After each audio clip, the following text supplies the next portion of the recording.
ጤና ይስጥልኝ። እንደ ወደ ከዚህም ሚዲያ እንኳን በሰላም መጣችሁ። ይሄ እንግዲህ የመጀመሪያው ቪዲዮ ነው የሚሆነው ለዚህ ቻናል። የዚህ ቻናል ዋና ዓላማ በወቅቱ ያሉ የፖለቲካ አተያዮችን፣ ሀሳቦችን፣ አቋሞችን፣ ትንታኔዎችን በተመለከተ በየሚዲያው ላይ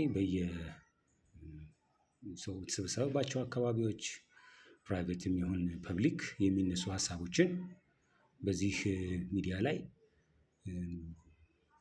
ተጨማሪ አስተያየት በመስጠት የራሴን ምልከታ ለዚህ ለአዲሱ ትውልድ እናም ከትውልድ ውጭ ላሉትም ላለፈባቸውም ቢሆን እንደኔ ላሉ ሰዎችም ቢሆን የተለየ ቪው የሚያዩበትን መንገድ ማመቻቸት ነው።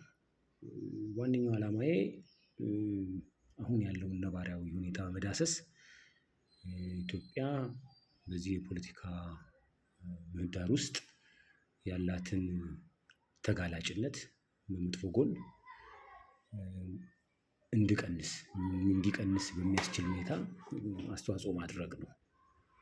በዚህ ቻናል ላይ የኔንም መልክ እንዲሆን ስሜን በአሁኑ ወቅት ላለማውጣት ወስኛለሁ። ምክንያቱ ደግሞ ከእኔ ማንነት ጋር አስተሳሰቤን በማዛመድ ሰዎች በዛ የተሳሳተ አተያይ እንዲያዩት ስላልፈለኩ ነው።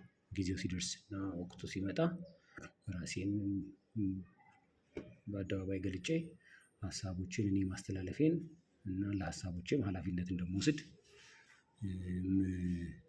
ማደርግበት ሁኔታ እንደሚፈጠር ባለሙሉ ተስፋ ነኝ። እንግዲህ አሁን እንደምናየው ፖለቲካው ከዚህ ቀደም በምናውቀው በኢህአዴግ ወቅት ከምናውቀው ፖለቲካ በእጅጉ የተለየ ነው ብዬ አምናለሁ። የፖለቲካ ተዋናዮቹ መልካቸው የተለያየ ነው።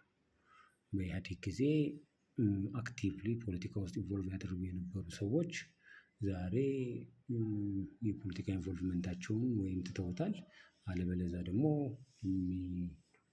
ዲስኮርሱን ለይተው በተለየ ሁኔታ እየመጡ ይገኛሉ። በኢህአዴግ ጊዜ በብዙ መልኩ የመንግስት ፖሊሲን በግልጽ አንቀጽ በአንቀጽ የሚቃወሙ ሰዎች ነበሩ።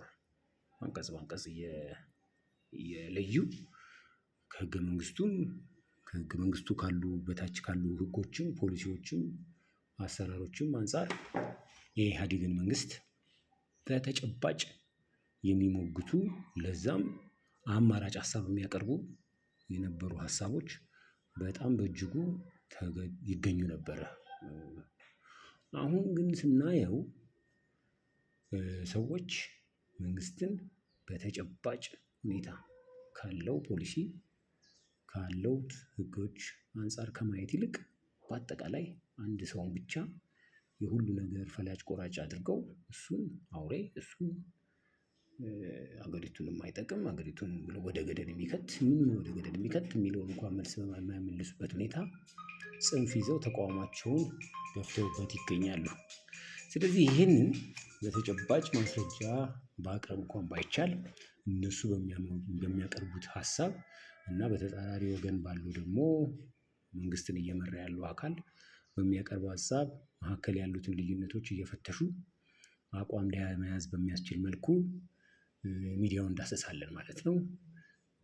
ስለዚህ በሚቀጥለው ቪዲዮዬ ርዕስ ይዤ የትኞቹን ሚዲያዎች ሪቪው እንደማደርግ እና ከምን አንፃር እንደማያቸው የምተነትንበትን ቪዲዮ እስካዘጋጅ ድረስ በዛ እስክንገናኝ ድረስ መልካም ጊዜ እመኝላችኋለሁ። አመሰግናለሁ።